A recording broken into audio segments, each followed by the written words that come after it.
লাগতেছেই। শুনেন, এই মাসের ২৭ তারিখ বাদ জুম্মা আমাদের বিয়ে। জি? আরে কি জি জি করতেছেন? আমাদের বিয়ে বুঝেন না কিছু? আমি বুঝলাম না, আপনি কি বলতেছেন এগুলো?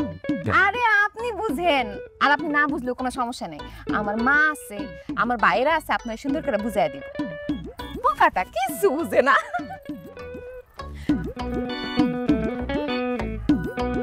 পাগল নাকি?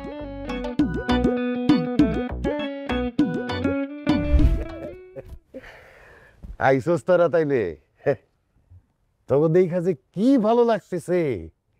জেল থেকে আইসা আমি ভাবছিলাম যে তোকে একটা পরিবর্তন হইব।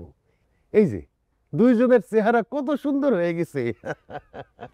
আমাদের জন্য দোয়া করেন যাতে আমরা কিছু একটা কইরা কেটে খাইতে পারি। দোয়া তো অবশ্যই করি। আরে আমি তো করে কইতেছি, চেয়ারম্যান হিসাবে তোর প্রতি আমার একটা দায়িত্ব আছে না। এখন থেকে সব ভুলে গিয়া ব্যবসা শুরু কর, ব্যবসা করে খাবি। ঠিক আছে, আমরা তাহলে এখন থেকে ব্যবসা করুন। আপনি সবাই বলে দিয়েন যাতে সবাই আমাকে সহযোগিতা করে। এটা তুই কি কইলি? এটা আমারে কইতে হইব? আমি দরকার পড়লে গ্রামে ঘরে ঘরে গিয়ে কমু, তখন যেন সহযোগিতা করে। বাইরে কি কইলা? আমরা কি ব্যবসা বুঝি? আমরা যেটা বুঝি ওটাই করি। একদম চুপ। আমি তোর বড় ভাই না?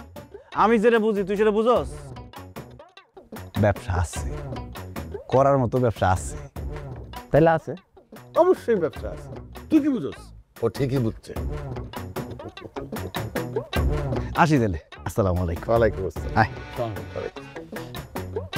কি ব্যবসা আছে তুমি যে বুঝ দিলাম আরে?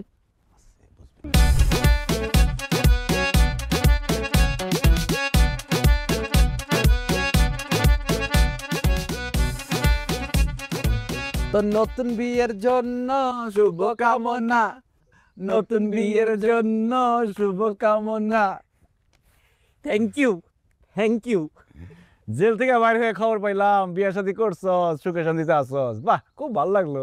হ্যাঁ, আমিও শুনছি তোরা জেল থেকে বাইর হইয়া ভালো হইয়া গেছস। আমিও খুব খুশি হয়েছি, খুব খুশি হয়েছি। অনেক বড় বংশ বলে বিয়ে করছস। হ্যাঁ, জানোসই তো আমাকে অবস্থা তেমন ভালো না, এই জন্য বিয়ে করছি বিরাট বড় বংশে। চাচা তো, ফুপা তো, মামা তো, খালা তো, যত আত্মীয় স্বজন সবাই বড় লোক। বাহ, মাশাআল্লাহ। তাহলে দেখ সময় তুই বড় দিতে বিকে।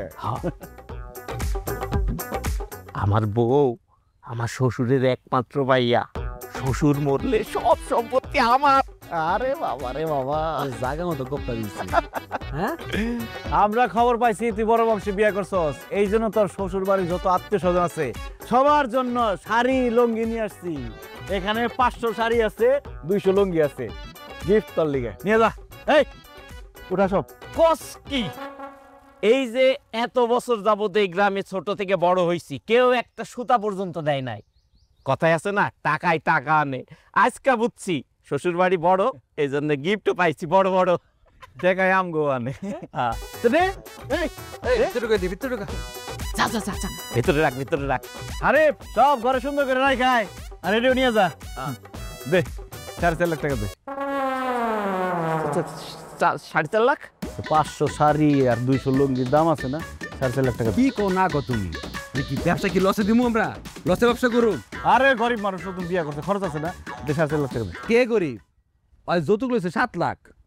আর পরশু দিন শ্বশুরের টাকা দিয়া মোটরসাইকেল অর্ডার দিয়েছে 4 লাখ টাকা দামের।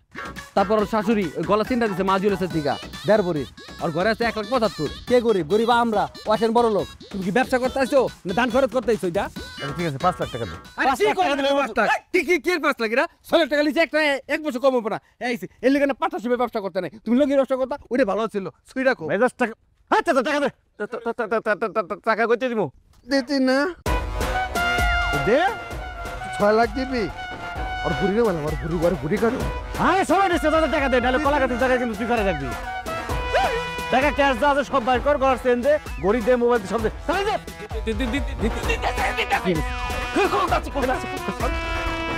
এই ঘর যা।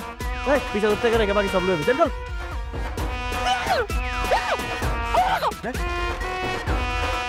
আরে সব দিয়ে সব দিতে দাও। দিছে সব দিতে দাও। ভাই কত পয়সা দে? ভাই আমার যৌতুকের টাকা ভাই নে নে নে। দাদা ছিল এইছি যা বিটে যা। আচ্ছা ওর ইয়ে করছে ওই তোর বিয়ে দায়িত্বের নেই আমরা একটু ব্যস্ত ছিলাম জেলখানায়